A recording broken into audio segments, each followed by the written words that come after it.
لا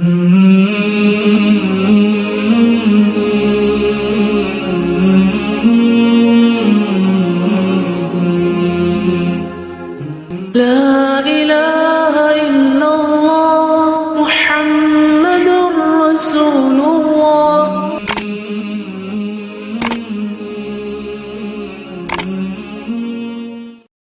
اما بعد فاعوذ باللہ من الشیطان الرجیم. بسم اللہ الرحمن الرحیم. رب اشرح لی صدری ویسر لی امری واحلل عقدۃ من لسانی یفقہوا قولی. اذا سألک عبادی عنی فانی قریب اجیب دعوۃ الداعی اذا دعان فلیستجیبوا لی ولیؤمنوا بی لعلہم یرشدون. اور جب میرے بندے آپ سے میرے بارے میں سوال کریں تو کہہ دیجئے بے شک میں قریب ہوں، میں پکارنے والے کی پکار کا جواب دیتا ہوں. جب وہ مجھے پکارے تو ان کو چاہیے کہ وہ بھی میرا حکم مانیں اور مجھ پر ایمان رکھیں تاکہ وہ ہدایت پا جائیں. سورۃ محمد. شروع کرتی ہوں اللہ کے نام سے جو بے انتہا مہربان نہایت رحم فرمانے والا ہے. جن لوگوں نے کفر کیا اور دوسروں کو اللہ کی راہ سے روکا، اللہ تعالیٰ نے ان کے عمل ضائع کر دیے. یعنی مشرکین مکہ جیسے مسجد حرام کو آباد کرتے تھے، حاجیوں کو کھانا کھلاتے، پانی پلاتے، صلہ رحمی کرتے، مہمان نوازی بہت کرتے، تو ان کے یہ سارے عمل جو ہیں ان کو کوئی جزا نہیں ملے گی، ان کے اعمال اب ضائع ہو گئے. اور وہ لوگ جو ایمان لائے اور نیک عمل کیے اور جو کچھ محمد صلی اللہ علیہ وسلم پر نازل ہوا اس پر ایمان لائے اور وہی ان کے رب کی طرف سے حق ہے، اللہ نے ان کی برائیاں دور کر دی اور ان کا حال درست کر دیا. یعنی انہی میں سے قریش میں سے ہی جو لوگ ایمان لے آئے تھے تو پھر اللہ نے ان کی برائیاں دور کر دی، ان کا حال درست کر دیا اور ان کے لیے پھر آگے بھی انجام اچھا ہوگا. لیکن یہ بات عمومی طور پر بھی ہے کہ کفر کے ساتھ کی گئی نیکیاں قبول نہیں ہوتی، کیونکہ جب آپ اللہ کے لیے ہی نہیں کر رہے اور آخرت کی جزا کے لیے نہیں کر رہے تو پھر آپ کو وہاں کیوں کچھ ملے.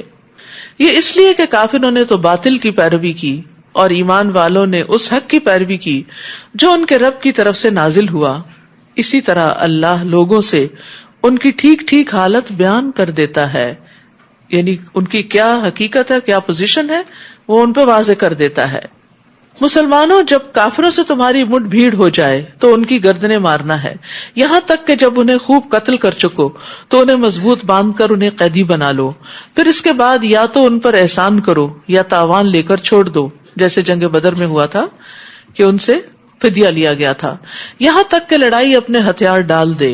تمہارے لیے یہی حکم ہے، اور اگر اللہ چاہتا تو خود بھی ان سے انتقام لے سکتا تھا، مگر یہ حکم اس لیے ہے تاکہ تمہیں ایک دوسرے کے ذریعے آزمائے. اور جو لوگ اللہ کی راہ میں قتل کیے گئے یعنی مسلمانوں میں سے، اللہ ان کے اعمال کو ہرگز ضائع نہیں کرے گا، وہ ان کی رہنمائی کرے گا اور ان کا حال درست کر دے گا اور انہیں اس جنت میں داخل کرے گا جس کا اس نے انہیں تعارف کرا دیا ہے. مومن جنت میں اپنی منزل، اپنے مقام، اپنے گھر کو بہت اچھی طرح پہچانتا ہے. یعنی قیامت کے دن جب وہ جنت میں بھیجے جائیں گے تو جو مخصوص جنت ان کے لیے جس لیول پر ہوگی، جس درجے کی ہوگی، اس تک ایسے پہنچ جائیں گے جس دنیا میں کوئی اپنے گھر پہنچتا ہے، بلکہ اس سے بھی زیادہ آسانی سے. یعنی نہ تو کسی سے رستہ پوچھیں گے اور نہ ہی انہیں کوئی بھول چوک ہوگی کہ یہاں سے ٹرن لینا ہے یا وہاں سے لینا ہے. اور یوں محسوس ہوگا جیسے وہ یہیں کے رہنے والے تھے، وہ یہیں سے بلانگ کرتے تھے، ان کے لیے وہ سب چیزیں بہت فیملیئر ہوں گی. تو مومن جنت میں اپنے گھر، اپنی بیوی، اپنے خادم، سب کی طرف ایسے رہنمائی پائے گا جیسے دنیا میں اپنے ان سب رشتوں کو پہچانتا تھا. رسول اللہ صلی اللہ علیہ وسلم نے فرمایا، اس ذات کی قسم جس کے ہاتھ میں محمد کی جان ہے، ان میں سے ہر شخص اپنے جنت کے گھر کو اپنے دنیا کے گھر سے بھی بہتر طور پر پہچانے گا. رسول اللہ صلی اللہ علیہ وسلم نے فرمایا، مجھے امید ہے کہ تم اپنی نیک اولاد سمیت جنت میں داخل ہونے سے پہلے وہاں اپنی رہائش گاہیں بنوا لو گے. اب سوال یہ پیدا ہوتا ہے کہ وہ کون سے کام ہم کریں جس سے جنت میں داخل ہو سکیں. تو سب سے پہلے تو ایمان ہی ہے، اور پھر عمل صالح. بہت دفعہ یہ آتا ہے عمل صالح، عمل صالح. کیا ہے یہ عمل صالح؟ سب سے پہلی چیز اس میں نماز آتی ہے، نماز. لیکن افسوس یہ کہ ہم فرض نماز بھی پتہ نہیں کس مشکل سے پڑھتے. اور سنت تو ایسے چھوڑتے ہیں جیسے وہ ایگزسٹ ہی نہیں کرتی. اور افسوس یہ ہے کہ رمضان میں بھی سنت نہیں پڑھ رہے، افطار ہو رہے ہیں، پارٹیاں ہو رہی ہیں، اس چیز کی طرف بھاگ دوڑ کر رہے ہیں، سلام پھیرتے ہی جلدی جلدی کھانے پینے کی بھاگ دوڑ لگ جاتی. اس سے بہتر ہے آپ اپنے گھر میں آرام سے بیٹھتے اور آپ سنت بھی ادا کرتے. یعنی عام طور پر مساجد کا یہ حال ہو گیا ہے، سلام پھیرتے ہی نہ ذکر نہ اذکار، اور فوراً کھانے کی طرف دوڑ پڑے اور سنتیں بھی چھوڑ دی، جبکہ دن میں 12 رکعت سنت پڑھنے سے جنت میں گھر ملتا ہے. رسول اللہ صلی اللہ علیہ وسلم نے فرمایا جو شخص دن میں 12 رکعتیں ادا کرے اس کے لیے جنت میں گھر بنایا جائے گا.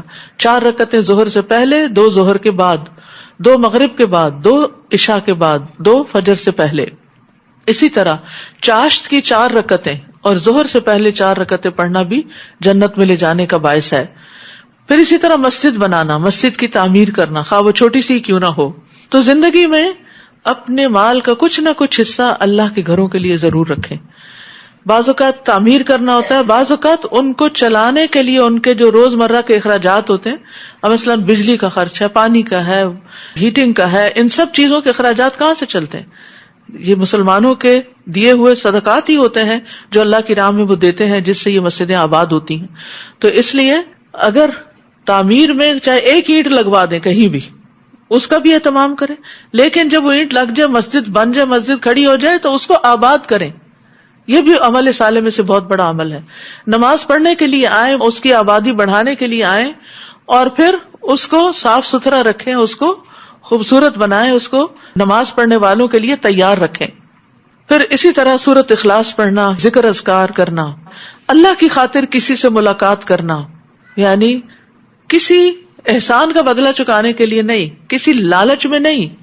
رسول اللہ صلی اللہ علیہ وسلم نے فرمایا جو اللہ کے لیے کسی بیمار کی عیادت یا اپنے دینی بھائی سے ملاقات کرنے جاتا ہے تو آسمان سے ایک پکارنے والا اعلان کرتا ہے تم بھی پاک ہوئے اور تمہارا چلنا بھی پاک ہے، تم نے جنت میں گھر بنا لیا. یعنی بیمار کی عادت اتنی بڑی نیکی ہے. پھر اس میں آپ دیکھیے کہ کتنے بیمار ہسپتالوں میں، اور مسلمان بیمار ہسپتالوں میں ایسے ہیں جن کا کوئی والی وارث نہیں، کوئی رشتہ دار نہیں، کوئی دور پار کا نہیں.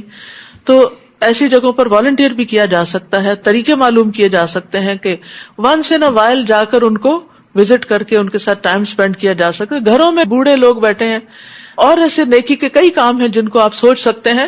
تو اپنے اوقات میں سے کوئی وقت نکال کے صرف اللہ کی خاطر، یہ نہیں کہ کہیں اپنی کریڈیبلٹی بنانے کے لیے، نمبر بڑھانے کے لیے انسان ایسے کام کرے، صرف اللہ کی خاطر. اور اس میں پھر یہ ہوتا ہے کہ انسان کی عبادات میں متاثر نہیں ہوتی. اپنی عبادت بھی کریں، اپنی دین کی خدمت کریں، دین کی تعلیم حاصل کریں، دیں، دوسروں کی خدمت کریں. جو سکلز اللہ نے آپ کو دے رکھی ہیں ان کے ذریعے دین کی خدمت کریں.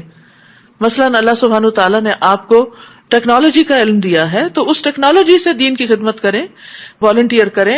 اسی طرح باقی چیزیں بھی. اور پھر یہ جو خاص بات ہے نا کہ اللہ کی خاطر جانا، یہ ذہن میں ہونی چاہیے. کیونکہ بعض اوقات آپ کسی مریض کے پاس جاتے ہیں نا، وہ آپ کو الٹا سناتا ہے اور کڑوی کو سالی باتیں کرتا ہے، یاد آ گیا تمہیں، آ گئے تم، ابھی یاد آیا، وغیرہ وغیرہ. تو پھر انسان ڈرتا ہے اور کنارہ کشی کرتا ہے، نہیں بہتر ہے میں نہ ہی جاؤں، مجھے پھر وہی سننا پڑے گا. تو اس کے لیے اگر ایک دفعہ مینٹلی تیار ہو جائے نا، یہ تو سننا ہی ہے، سو واٹ، سننا ہی ہے نا، سن چھوڑوں گی، لیکن میں نے نیکی تھوڑی چھوڑنی ہے. تو اس طرح انسان کو حوصلہ پڑتا ہے کہ میں نے اللہ کے لیے جانا ہے.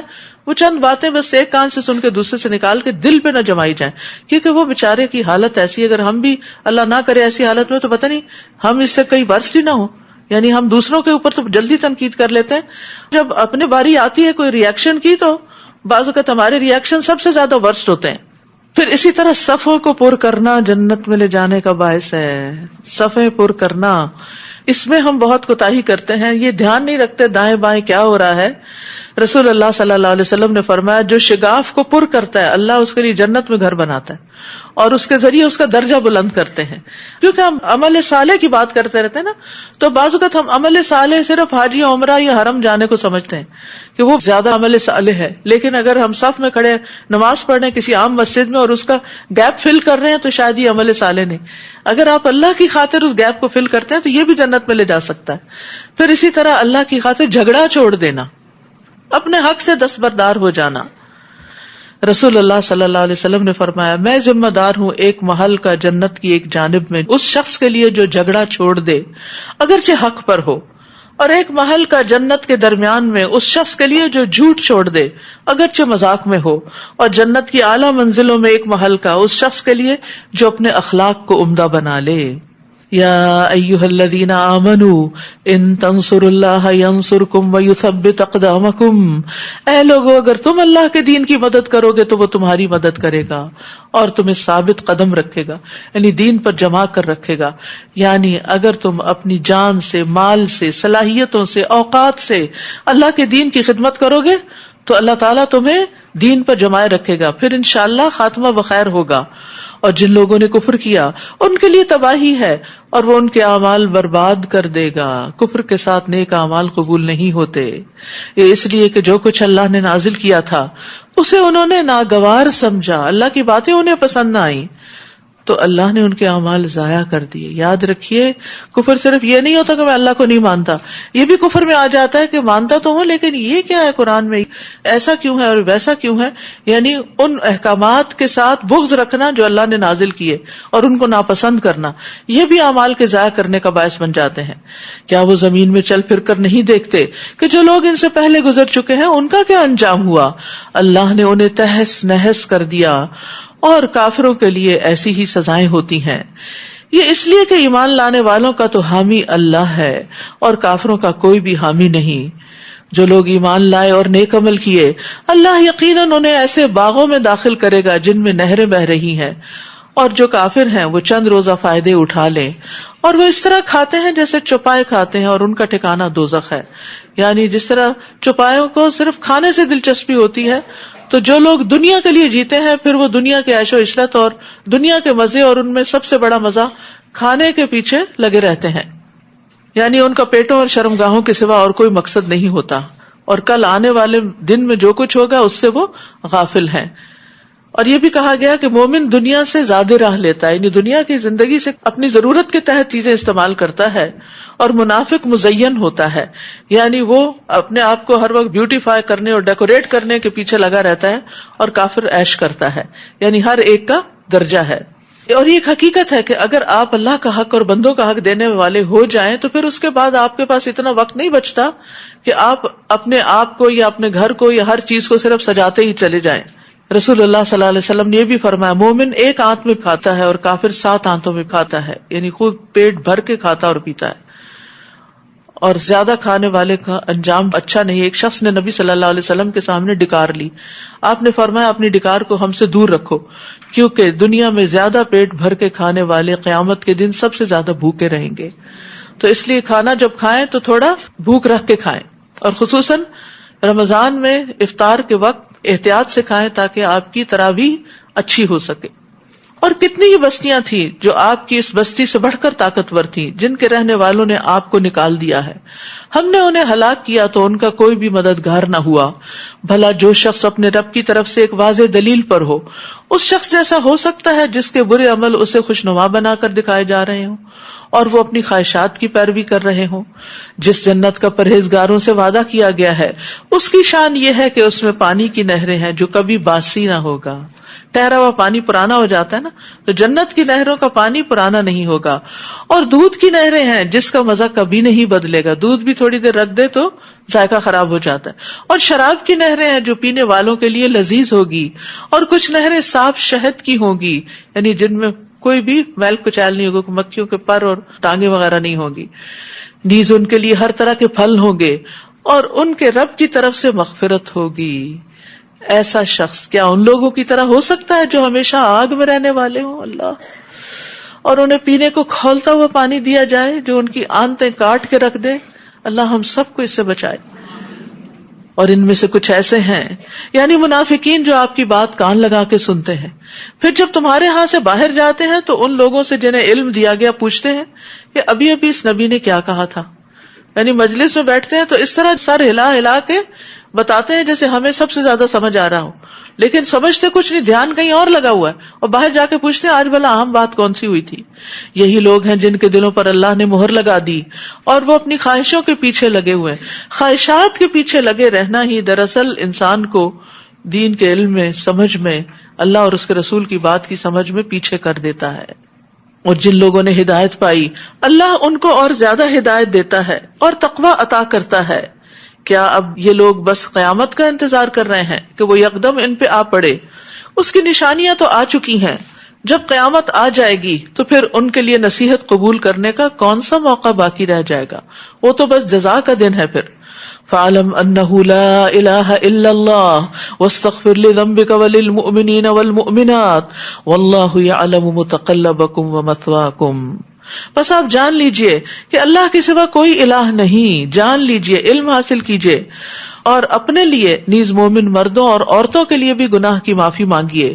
اور اللہ تمہارے چلنے پھرنے کے مقامات کو بھی جانتا ہے اور آخری ٹھکانے کو بھی. تو یہاں عمل سے پہلے علم کی بات ہوئی ہے.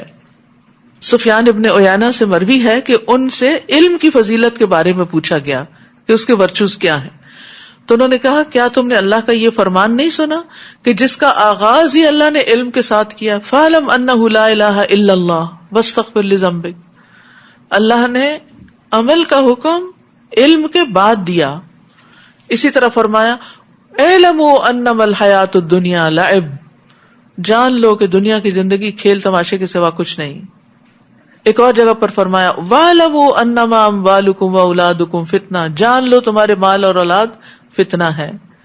ایک اور جگہ فرمایا وَاعْلَمُوا أَنَّمَا غَنِمْتُم مِّن شَيْءٍ.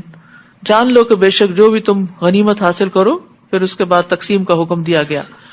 تو قرآن مجید میں بارہا ایسا فرمایا گیا کہ جس میں علم حاصل کرنے کے لیے کہا گیا ہے. عمل ہو نہیں سکتا، درست منزل تک آپ پہنچ نہیں سکتے جب تک آپ کے پاس علم نہ ہو. تو انسان کو کب تک علم حاصل کرنا چاہیے؟ بڑھاپے تک. پھر بوڑھا ہو جائے تو چھوڑ دے. ریٹائرمنٹ، قبر تک، مرتے دم تک. یعنی دعا کیا کریں کہ آخری وقت میں بھی ہمارے ہاتھ میں قرآن ہی ہو اور ہم اللہ کی عبادت میں ہوں اور نیکیوں کے کام کر رہے ہوں، کیونکہ جو علم کے رستے پر ہوگا اس کے لیے جنت کی بشارت ہے. تو یہ سب کچھ صرف رمضان کی حد تک نہیں ہونا چاہیے. اس سے زندگی کا ایک اصول بنا. ٹھیک ہے رمضان میں کنسنٹریشن ہو جاتی ہے، زیادہ ٹائم ہم اس کے لیے لگاتے ہیں اور دنیا کے کاموں کو کم کر دیتے ہیں، لیکن رمضان کے بعد بھی باقی کاموں کے ساتھ ساتھ اس چیز کو پلے باندھ لینا چاہیے، اس میں کوتاہی نہ ہو.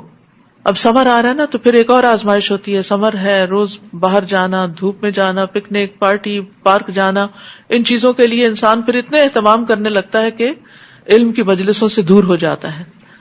اگر پارک بھی جائے تو پارک میں بھی علم کی مجلس ہو سکتی. ہر جگہ کے لیے اپنا ایک شعار بنا لے کہ جہاں بھی جانا ہے کچھ نہ کچھ اچھی بات سیکھنی اور سکھانی ہے.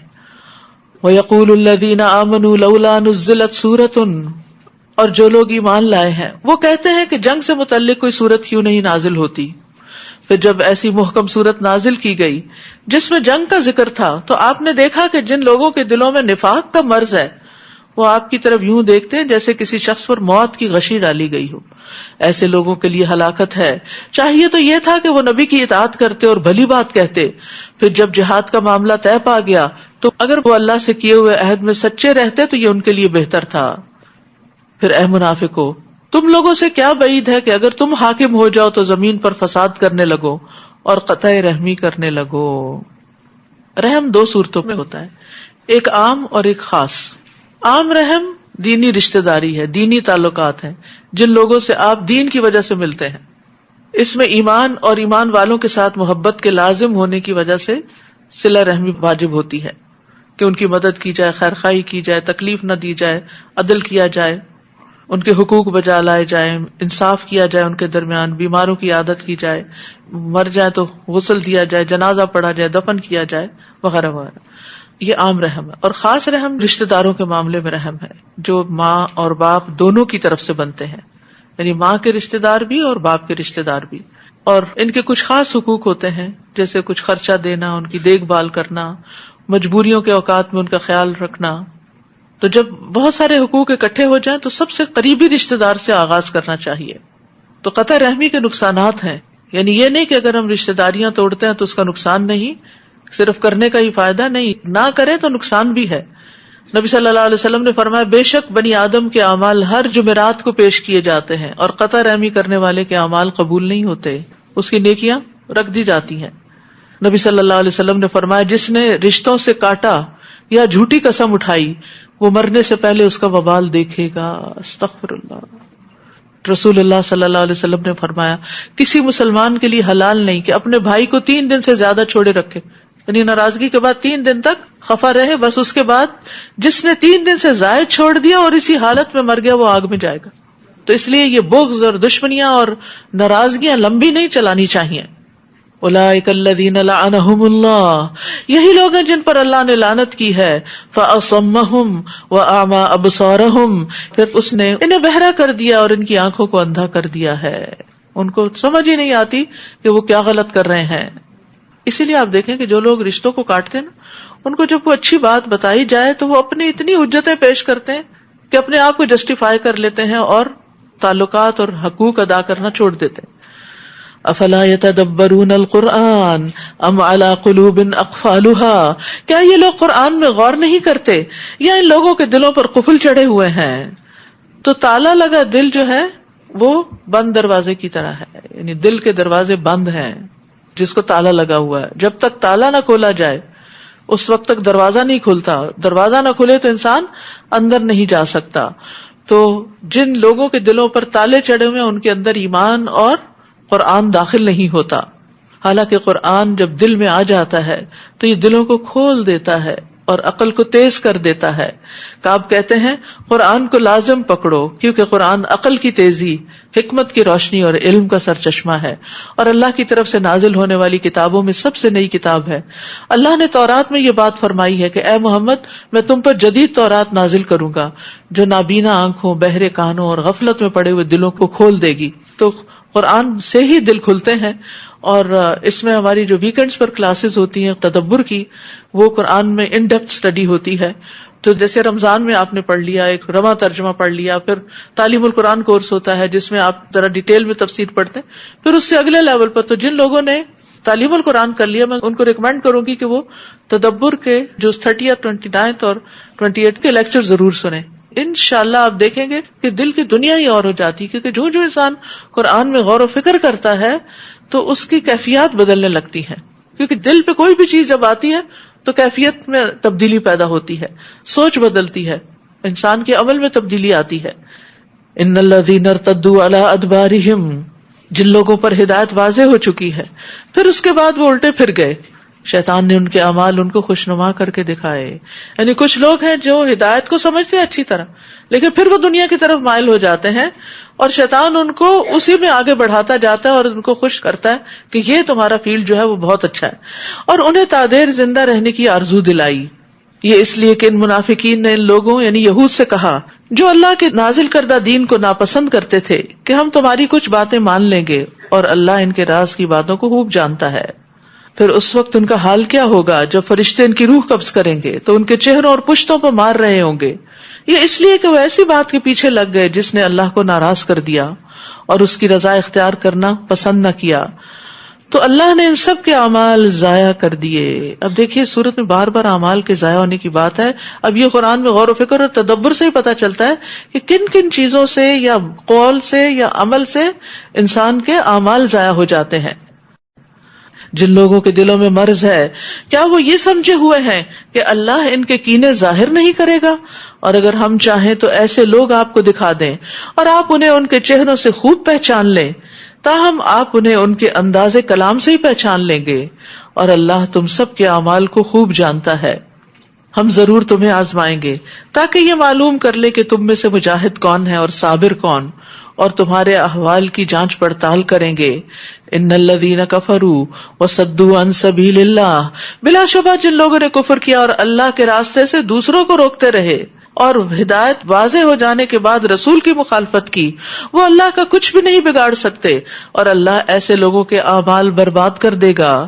یا ایھا الذین آمنوا اطیعوا اللہ واطیعوا الرسول ولا تبطلوا اعمالکم، اے ایمان والو اللہ کی اطاعت کرو اور رسول کی اطاعت کرو اور اپنے اعمال کو ضائع نہ کرو، کیونکہ بعض اوقات انسان کا کیا کرایا سب ضائع ہو جاتا ہے اور اس کو پتہ بھی نہیں چلتا. تو اعمال ضائع ہونے کی صورتیں کیا ہیں؟ ایمان لانے کے بعد کفر کرنا، نیک اعمال کے بعد برے کام کرنا، یعنی نیک اعمال ضائع ہو جاتے ہیں جب انسان کی آخری عمر میں نیکیوں کے بجائے برائیاں ہی ہوتی ہیں. اپنے اعمال کو ریاکاری اور خود پسندی کے ساتھ ضائع نہ کرو. اپنے اعمال کو اس صورت میں ضائع نہ کرو کہ ان کو مکمل کرنے سے پہلے ہی کاٹ دو، پورا ہی نہ کرو. جیسے آپ نے ساری نماز پڑھی اور سلام پھیرے بغیر ہی اٹھ گئے تو کیا ہوا؟ کچھ بھی نہیں ملا، زیرو ہو گئی. اسی طرح کوئی نیکی کا کام آپ شروع کرتے ہیں اور اس کو بیچ میں ہی چھوڑ کے چلے جاتے ہیں تو یہ چیز جو ہے یہ اعمال کو برباد کر دیتی ہے، وہ کیا کرایا بھی ضائع ہو جاتا ہے. یعنی بعض اوقات آپ دیکھیں نا، آپ آدھی ہنڈیاں پکا کے چھوڑ دیں اور اس کے بعد جب دوبارہ پکانے لگتے ہیں تو اس کا وہ ٹیسٹ ہی نہیں آتا. پھر اسی طرح بدعات اعمال کو برباد کرتی ہیں.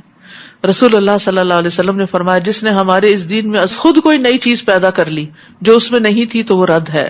جن لوگوں نے کفر کیا اور اللہ کی راہ سے روکا پھر اسی کفر کی حالت میں مر گئے، اللہ انہیں کبھی معاف نہیں کرے گا. بس تم سستی نہ دکھاؤ اور دشمن سے صلح کی درخواست نہ کرو، تم ہی غالب رہو گے، اللہ تمہارے ساتھ ہے اور وہ تمہارے اعمال سے کچھ بھی کمی نہ کرے گا. یہ دنیا کی زندگی تو بس ایک کھیل اور تماشا ہے، اور اگر تم ایمان لاؤ اور تقوی اختیار کرو تو اللہ تمہیں تمہارے اجر دے گا اور تم سے تمہارے مالوں کا مطالبہ نہیں کرے گا. اگر وہ تم سے مال کا مطالبہ کرے پھر تم سے اس مطالبے پر اصرار کرے تو تم بخل کرنے لگو اور وہ تمہارے دلوں کے کھوٹ ظاہر کر دے. یعنی قربانی کے وقت انسان کا اصل سامنے آتا ہے، وہ جو دعوے کرتا ہے وہ کتنا سچا ہے. اور اس لیے اللہ تعالیٰ آزما ضرور لیتا ہے بندے کو. یعنی ہم کہتے ہیں نا، ہائے میرے پاس پیسے ہوں تو میں اللہ کی راہ میں ایسے اور ایسے اور ایسے خرچ کروں، اور پھر اللہ تعالیٰ بعض اوقات دیتا بھی ہے تو پھر اس وقت ہم کیا کرتے ہیں؟ وہ اپنی نیتیں کہاں چھوڑ دیتے ہیں. تو انسان جو کہے پھر وہ کر کے بھی دکھائے، یہی چیز انسان کو منافقت سے باہر نکالتی ہے. سنو تم وہ لوگ ہو جنہیں اللہ کی راہ میں خرچ کرنے کی دعوت دی جاتی ہے، پھر تم میں سے کوئی بخل کرنے لگتا ہے. اب میرا نہیں خیال رمضان جس دن سے شروع ہوا کوئی دن گیا ہو جب آپ کو نیکی کے، خیر کے، بھلائی کے کاموں میں خرچ کرنے کی دعوت نہ دی گئی ہو. پھر تم میں سے کوئی بخل کرنے لگتا ہے، اس کو اپنی اور ضرورتیں یاد آ جاتی ہو، اور ضرورتیں اس میں سے بھی تھوڑا سا نکال سکتا ہے انسان. حالانکہ جو بخل کرتا ہے وہ اپنے آپ سے ہی بخل کرتا ہے، اور اللہ تو بے نیاز ہے اور تم ہی اس کے محتاج ہو. اور اگر تم نہ مانو گے تو اللہ تمہاری جگہ اور لے آئے گا جو تم جیسے نہ ہوگی. یعنی تم اللہ کے راستے میں مال نہیں خرچ کرتے، تم اللہ کے دین کی مدد نہیں کرتے، اس کا کام نہیں کرتے، تو اللہ تعالیٰ اور لوگوں کو پیدا کر دے گا جو تم سے آگے نکل جائیں گے. پھر ہم کہاں ہوں گے؟ اس لیے دعا کرنی چاہیے کہ اللہم استخدمنی ولا تستبدلنی، اللہ مجھ سے ہی خدمت کا کام لیتا رہے، مجھے ہی توفیق دے کہ میں تیری راہ میں خرچ کرتی رہوں، ولا تستبدلنی، اور مجھ سے کسی اور کو تبدیل نہ کیجیے. یعنی یہ نہ ہو کہ مجھ سے آپ نیکی کا موقع لے لیں اور کوئی اور میری جگہ لے آئیں. ویسے تو ہر انسان کا اپنا اپنا ایک مقام ہوتا ہے، اپنا اپنا ایک کام ہوتا ہے. مراد اس ہے کہ جو میری صلاحیتیں ہیں اس کے مطابق تو مجھ سے کام لیتا رہے. کیونکہ جب انسان تھک کے اللہ کے کام چھوڑ دیتا ہے یا پھر بخل کرنے لگتا ہے کہ نہیں بس دل تنگ ہونے لگتا ہے. بخل کیا ہوتا ہے؟ دلوں کی تنگی. جب دل تنگ ہونے لگتا ہے نہیں بس اب بہت ہو گئی، تو پھر یہ ہے کہ وہ پھر اجر سے بھی تو رک جاتا ہے.